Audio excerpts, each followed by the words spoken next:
Okay, here's part 2 of the Jurassic Park review. I'm going to talk about some of the individual shots on the game and give my final opinion on the machine. As I mentioned in the first videos, this was a very popular pinball machine out on location. It just made tons and tons of money. The one thing that kind of kept it from staying out on route longer is it did have a couple problem areas. One being this T-Rex mechanism. It would break down, and one of the coolest things about this machine is when the T-Rex eats the ball. So it would break down often. The other thing is, the way you start modes in this game is by shooting this right scoop shot called the control room. Underneath the play field, it falls into a little bit of a trough, which rolls over to the bunker shot and kicks the ball out. Well, there's a rollover switch, actually it's just a standard switch, inside this scoop that starts the next mode in the game, whichever mode is lit down here.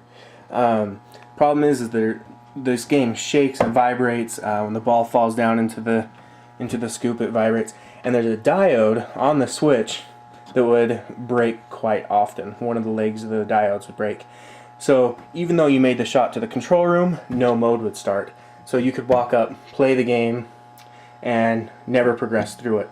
Basically, you're just hitting tons of little things for small points, but there's no way to start modes. As mentioned, the modes are here. Right here we're seeing them. Shooting the control room will start whatever mode's lit. In this game, the first mode to play is always Stampede, and then from there it's a little bit more random. At times when you start a second or third ball, the light extra ball will be lit already, so anyway, that one's kind of at random. But let me back up a bit. The skill shot in this game, since it does not use a plunger, if there's not a lot of light here, but let me shine some on it, is we have a gun handle. And what happens is when you start the game, up on the dot matrix display there's a velociraptor that's walking back and forth. You need to pull the trigger when the raptor's in your crosshairs.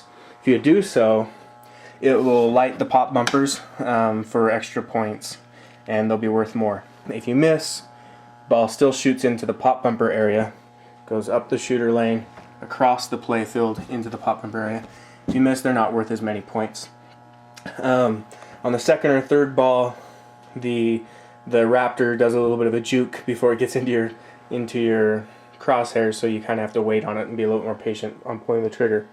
A couple of notable things in this game, as mentioned earlier, is the Tyrannosaurus Rex, which will eat the ball if you put it in there, and then it sends it over here to this hole to kick out to the right flipper.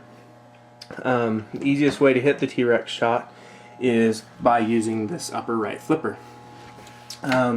Next to the T-Rex we have a captive ball, and you hit it, it will fly up and hit that target, and it makes an egg cracking sound. 3 hits and you hatch a new baby dinosaur, and it's usually about 3 million points you're awarded that. Right next to that we have the raptor pit. You can see the little white kicker inside there. You shoot up into that, the ball kicks back down to the left flipper, and it comes down really, really fast. As I mentioned in the first video, I think it's the fastest kicker I've ever seen in pinball. I really don't know how one could top it. It comes back in a flash. It comes back so quick though, if the ball drains, like if you're not quite ready for it, it will auto plunge a ball and you won't lose your ball. Then you have the ramp. The ramp, pretty straightforward shot. It is a tight entrance on it, however, so you have to be fairly accurate hitting it. Hitting the ramp sends the ball up around, and there's a diverter, so it can bring it down to your left flipper, or it can bring it down around to your right flipper. Hitting the ramp 3 times in the same ball lights Mr. DNA, which allows you to choose some sort of bonus using the gun. Then it takes more shots from there to get additional Mr. DNA bonuses. To the right of that, there is an orbit shot, which brings it around and down into the pop bumpers, and then there is, to the very far right, one more hole out there, which is the boat ramp, and then just next to the orbit there is it's called the power shed.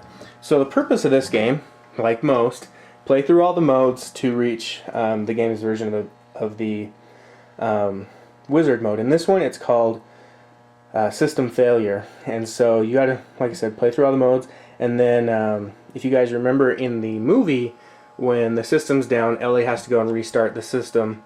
It's basically what you're doing that through different shots.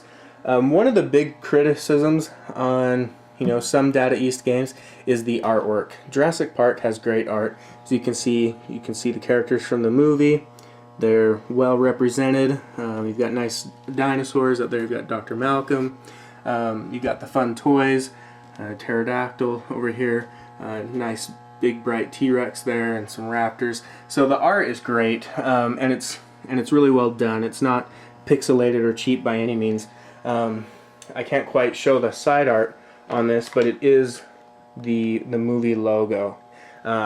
Back box is nice, big T-Rex, and then you've got the movie characters down there below. The game sounds great. Lots of cool dinosaur sounds. Lots of shots to hit. This is one of those games that, like Twilight Zone, if you're new to pinball, you can start flipping around having fun. You're bound to hit the T-Rex shot, in one of your 3 balls, so it's pretty cool. The one thing that this game has that I've not ever seen on any other game is this button on the back of the handle called the Smart Missile. What the Smart Missile does is you get 1 per game, and you cannot earn a second one in any manner. Is if you hit that, it will trigger everything on the playfield that's lit. So if you're in the middle of a mode and you shoot it, it'll complete your mode, as well as start a new one because it'll trigger the control room switch as well. There's a lot of strategy in the Smart Missile. You can use it as your ball's draining if multi-ball is lit. So instead of losing the ball, you'll engage in multi-ball. There's another way you can use it to complete modes that you have hard times with, or as you're during multi-ball, you can see the CHAOS shots, chaos. If you're having a hard time getting the last letter chaos, you can use it to finish that mode. There's a lot of different ways to use it. It's a great addition to the game. The game has a 3-ball multi-ball and also a 6-ball multi-ball, which is pretty impressive. So anyway, overall, this is a great pinball machine. It's not what you'd consider an A-list machine, such as like an Addams Family or Twilight Zone, but it's right on the cusp of that. It's one of the more economical ones to buy.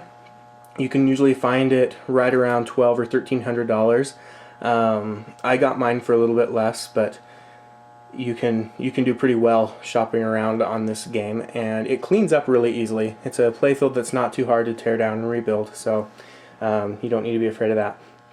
And if I was looking to have a pretty small collection, maybe 2 or 3 machines, this one would fit right in. On its own, I don't know if it's the best at standing up the test of time, but some people, this was pretty much the only machine I owned here at home for a couple years, and I never got bored of it. So anyway, I do think it's a very good game. Again, maybe not 100% top tier, but it's pushing the edge there. So that is Jurassic Park.